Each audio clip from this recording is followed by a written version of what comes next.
Let's learn how to send stickers on Monopoly Go. If you want to send your stickers to someone but don't know how to do it, you don't need to worry anymore. Because after watching this video, you'll know how to do it without any tutorial. By the way, this tutorial is the same for both Android and iPhone devices. The first thing you need to do is open the Monopoly Go game. Once you've opened Monopoly Go, you'll be on the game board screen.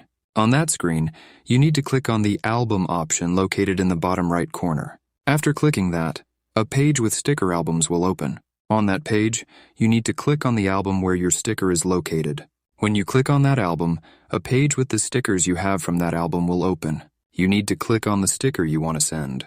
After clicking on that sticker, the share option should appear at the bottom.